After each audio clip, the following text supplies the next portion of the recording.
Welcome back to week 1 of Human Movement Science. Today we'll be talking about the professional skill set development aspect of this course. So to start with, let's first look at the professional areas of application of movement science.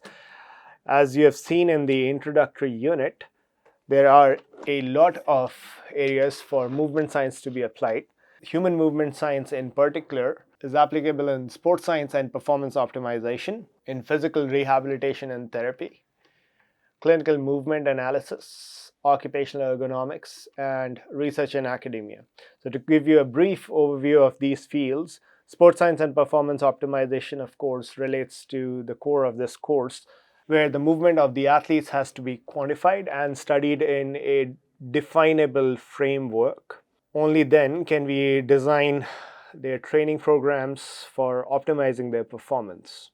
So an example of that is in strength training, for example, of athletes, we use something called velocity-based training, where you look at the explosiveness or the velocity of the movement and you try to reach certain metrics for your training platform protocol, and that defines your progression through the training program. Physical rehabilitation and therapy, of course, after any injury, be it neurological injury like stroke or even physical injuries like ACL tear and reconstruction, the person has to undergo rehabilitation for extended durations of time. And one of the key factors in them returning to sport, for example, is how well they have been rehabilitated. To assess their level of rehabilitation, it is important to be able to understand their movement patterns, and more importantly, even quantify those movement patterns in ways that will be beneficial for clinicians to give a green light for that athlete to go ahead and start playing professionally. Another use case, another area where movement science plays a very critical role is clinical movement analysis. So doctors can use your walking and running gait, for example, to assess any neurological conditions. Say a person has a sway towards one side, or there are other physiological behaviors. We can study and quantify those behaviors, and then the efficacy of any clinical intervention can be assessed in terms of improvement in that particular metric or in a group of metrics that you will learn to quantify. Occupational ergonomics is an up-and-coming field where you design workspaces and environments to work with the human anatomy and physiology and not cause long-term musculoskeletal damage or injuries in the process of working. This could be related to factory workers working on a production line, for example, where they have to lift heavy loads or do tasks that require them to be in extended overreaching positions for longer durations of time. So designing the task itself, one of the goals of occupational ergonomics, where person performing the task is studied and then the task is redesigned or tools are redesigned to assist the person doing the task to improve their performance or to help them overcome any fatigue or injury occurring because of poor ergonomics. And of course, last but not the least, is the applications in research and academia. The frontier in sports science and movement integrates a lot of other allied fields. Neuroscience to study the brain while a person is moving and identify patterns that correlate with movement are one of the new areas that we have started looking at to go beyond just the behavior and look at mechanistic understandings. And there are a lot of other areas in research and academia in movement science and clinical which relate to all of the above areas of sports science and performance, rehabilitation, and clinical movement.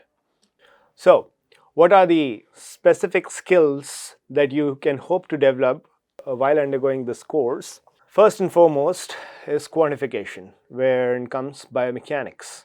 So those of you who have a background in mechanics, this is just the application of those principles to human physiology and movement. Those who are from a different background, mechanics is the study of the movement and the cause of movement of bodies.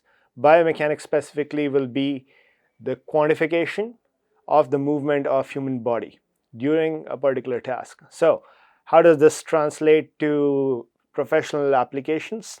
Clinical applications, for example, would be assessment of gait of a person who is affected by stroke, and you're looking at the long-term recovery of that subject, and then you can quantify their gait patterns and gait behavior over time.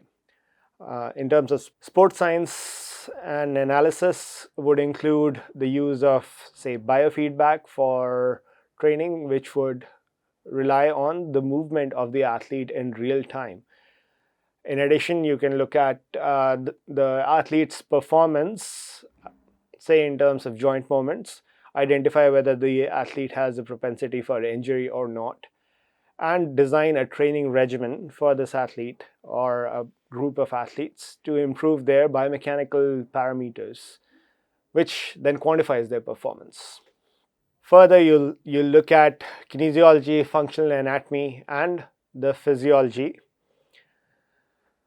So functional movement patterns is something you'll have to explore for both clinical analysis, for rehab, and for ergonomics, for identifying the correct ergonomics of a task or of an environment, where a good movement pattern like this one can be differentiated from a bad movement pattern like this. Okay, so this, for example, is an athlete doing a deadlift. So this is an application in sports science where the correct posture is necessary to do the task properly and without the risk of injury. Right. So you have to identify these optimal movement patterns.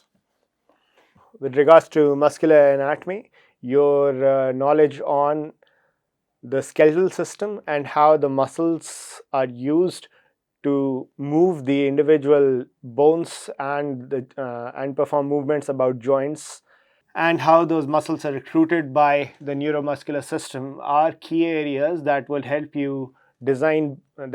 someone design a better training curriculum or identify if a person is overtraining or undertraining. Right?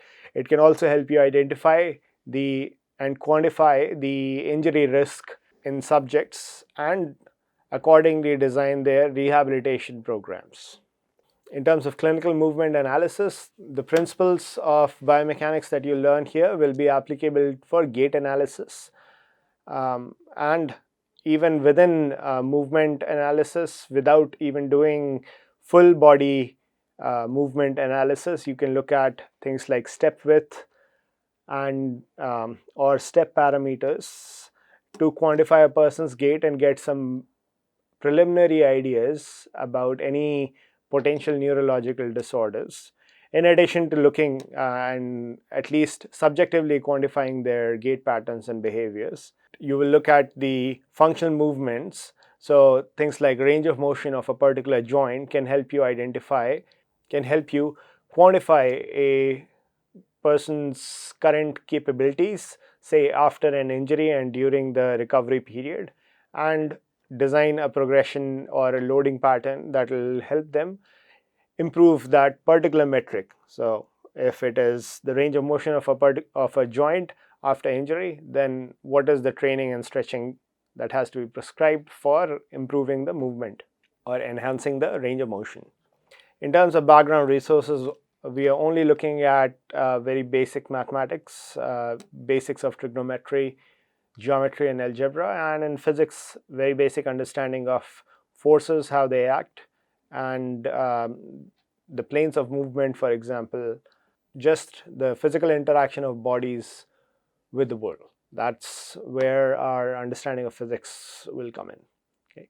So I'll see you in the next one, and best of luck. Thank you.